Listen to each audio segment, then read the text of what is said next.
بسم اللہ الرحمن الرحیم۔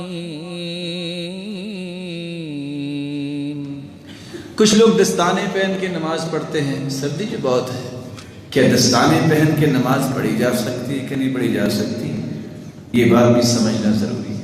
آپ صلی اللہ علیہ وآلہ وسلم کے بارے میں سیدنا عبداللہ بن عباس روایت کرتے ہیں، امر النبی صلی اللہ علیہ وسلم ان یسجد علی 7 اعضاء، اللہ کے رسول صلی اللہ علیہ وسلم کو حکم دیا گیا کہ وہ 7 چیزوں پہ، 7 اعضاء پہ سجدہ کریں، اور دوسری روایت میں آتا ہے علی 7 اعظم، 7 ہڈیوں پہ سجدہ کیا جائے۔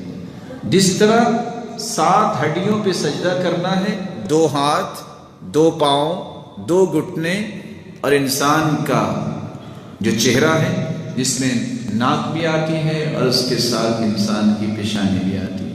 اور بعض دفعہ آپ نے دیکھا ہوگا کہ سخت سردی کی وجہ سے اگر صف نہیں ہے، فرش پہ پڑنا پڑے تو وہ ہاتھوں پہ بوجھ ڈال کے سجدہ کرتے ہیں، اپنی پیشانی زمین پہ نہیں لگاتے، ان کا سجدہ نہیں ہوتا۔ بلکہ اگر آپ پڑھ رہے ہیں نماز اور ہاتھ میں قرآن مجید ہے اور سجدہ آپ کرتے ہیں، سجدہ تلاوت، اور یہ ہاتھ اٹھا کے رکھتے ہیں سجدہ کرتے ہیں، سجدہ نہیں ہوتا۔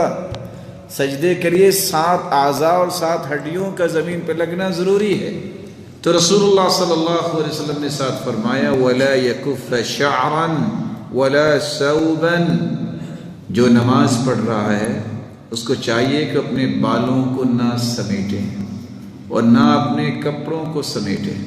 رسول اللہ صلی اللہ علیہ وسلم کے اس فرمان کی روشنی میں بعض علماء نے کہا ہے کیونکہ 2 ہاتھ، 2 پاؤں، 2 گھٹنے اور چہرہ زمین پہ لگنا، جب دستانے پہنے گا تو پھر ہاتھ تو نہ لگے، دستانے لگے، اس لیے انہوں نے کہہ دیا کہ دستانے پہن کے نماز نہیں پڑھنی چاہیے۔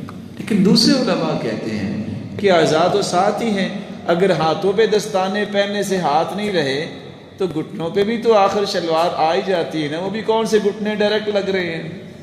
اور آپ صلی اللہ علیہ وسلم کے صحابہ گرمی سے بچتے ہوئے اپنا رومال سامنے رکھ لیتے تھے، اور ابھی میں بیان کروں گا ٹوپیوں پہ سجدہ کر لیتے تھے، پگڑی پہ سجدہ کر لیتے تھے، تو دستانے پہن کے نماز پڑھنے میں کیا حرج ہے؟